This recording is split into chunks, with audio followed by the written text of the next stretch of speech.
میرا الیاس صاحب کو چیلنج ہے کہ مجھے کتب الستہ کے اندر کوئی سی بھی صحیح حدیث دکھا دیجئے جہاں پہ لکھا ہو ایکسپلیسٹلی کہ اما عائشہ کو پیوبرٹی آ چکی ہوئی تھی۔ یہ چیلنج ان کے لیے تا قیامت رہے گا، لیکن میں آپ کو دکھاتا ہوں کہ کتب الستہ کے اندر کیا لکھا ہوا ہے۔ اس حدیث کے اندر ہم دیکھتے ہیں کہ کہا جا رہا ہے کہ حضرت عائشہ فرما رہی ہیں کہ وہ کھیلا کرتی تھی گڑیوں کے ساتھ، ڈالز کے ساتھ، حضور صلی اللہ علیہ وسلم کی پریزنس میں، اور اس وقت ان کی گرل فرینڈ یعنی کہ چھوٹی اور سہیلیاں بھی موجود ہوتی تھیں جو کھیلا کرتی تھی۔ When Allah Messenger used to enter my dwelling place, they used to hide themselves. اور جب رسول اللہ صلی اللہ علیہ وسلم حضرت عائشہ کے گھر میں داخل ہوتے تھے، کیونکہ حضور کی ہر بیوی کا اپنا اپنا گھر تھا، تو وہ چھپ جاتی تھیں، لیکن حضرت محمد ان بچیوں کو بلا لیتے تھے اور ان کے ساتھ انجوائے کرتے تھے، کھیل کھیلنا۔ اس حدیث کو فتح الباری میں ایکسپلین کیا گیا ہے۔ فتح الباری میں امام حجر اسقلانی لکھتے ہیں the playing with dolls and similar images is forbidden, کہ گڑیوں کے ساتھ کھیلنا منع ہے، ممنوع ہے، حرام ہے۔ But it was allowed for Aisha, لیکن وہ حضرت عائشہ کے لیے، اما عائشہ کے لیے الاؤڈ تھا اس وقت، ایٹ دیٹ ٹائم۔ کیوں؟ As she was a little girl not yet reached the age of puberty، کیا بات کر رہے رے بابا؟ کیونکہ اس وقت وہ بہت چھوٹی بچی تھیں اور ان کو پیوبرٹی نہیں شروع ہوئی تھی، یعنی کہ ہیز آنا ابھی تک شروع نہیں ہوا تھا، یعنی کہ ماہواری آنا ابھی تک شروع نہیں ہوا تھا۔ اس حدیث سے یہ بات تو 100% کلیئر ہو چکی ہے کہ حضرت عائشہ رضی اللہ عنہ پیوبرٹی کی ایج کو نہیں پہنچی تھی۔ الیاس صاحب کیا کہتے ہیں؟ پیوبرٹی آ چکی تھی۔ یہ ہمارے پاس سنن ابن ماجہ کی حدیث ہے، یہ کہتی ہے the prayer is severed by a woman, a dog and a donkey، کہ نماز ٹوٹ جاتی ہے اگر آپ کے آگے کوئی عورت، کتا یا گدھا آ جائے۔ ایک اور ذرا تفصیلاً حدیث کو دیکھ لیتے ہیں سنن ابن ماجہ میں 951 کے اندر کہ پریئر ٹوٹ جاتی ہے ایک وومن، ایک عورت، کتے اور گدھے کی وجہ سے۔ آگے ہم دیکھتے ہیں صحیح مسلم کی 511 نمبر حدیث کے اندر ابو ہریرہ سے نریٹڈ ہے The messenger of Allah said, a woman, an ass and a dog، یعنی کہ ایک عورت، ایک گدھا اور ایک کتا disrupts the prayer، نماز کو توڑ دیتا ہے، but something like the back of a saddle guards against it، لیکن اگر آپ نے اپنے سامنے کوئی سیڈل رکھ دیا ہے، یعنی جس کو آپ گدھوں کے اوپر رکھتے ہیں یا گھوڑوں کے اوپر رکھتے ہیں سواری کرنے کے لیے، تو اگر وہ سامنے موجود ہو تو پھر آپ کی نماز نہیں ٹوٹتی۔ ان احادیث کی روح سے یہ ثابت ہوتا ہے کہ اگر کوئی چیز کم از کم 1.5 فٹ کی چیز، 1.5 فٹ کی چیز، سیڈل تقریباً 1.5 فٹ کا بن جاتا ہے، جب تک وہ آپ کے سامنے نہیں ہے اور آپ نماز پڑھ رہے ہیں اور سامنے کتا، گدھا یا عورت آ جائے تو آپ کی نماز ٹوٹ جاتی ہے۔ اسی بات کو ہم صحیح بخاری کی ایک حدیث کے اندر دیکھتے ہیں۔ ان احادیث کا جس وقت حضرت عائشہ رضی اللہ عنہ کو پتہ لگا تو انہوں نے کیا فرمایا، ذرا دیکھیے۔ حضرت عائشہ فرماتی ہیں the things which annuls the prayer، وہ چیزیں جو نماز کو توڑ دیتی ہیں، were mentioned before me، ان کو جب بتایا گیا حضرت عائشہ کو کہ ایک کتا، ایک گدھا اور ایک عورت نماز توڑ دیتی ہے، تو حضرت عائشہ رضی اللہ عنہ نے ان شخص کو فرمایا کیا تم نے مجھے اور عورتوں کو گدھوں اور کتوں سے کمپیئر کر رہے ہو؟ گدھوں اور کتوں کی طرح سمجھا ہوا ہے؟ بائے اللہ، اللہ کی قسم، واللہ I saw the Prophet صلی اللہ علیہ وسلم praying، نماز پڑھتے وقت، while I used to lie in the bed between him and the Qibla، جس وقت میں ان کے اور قبلے کے درمیان میں لیٹی ہوئی ہوتی تھی۔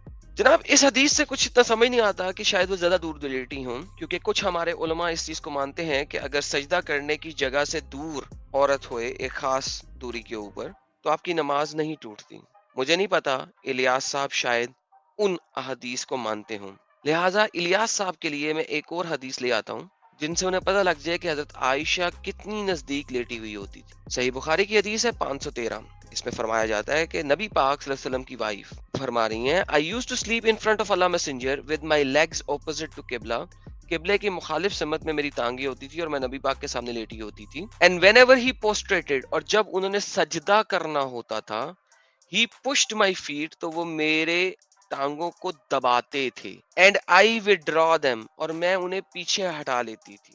اگر ہم عربی کو دیکھیں گے تو اس میں نظر آئے گا کہ وہ اپنی ٹانگوں کو پکڑ لیتی تھی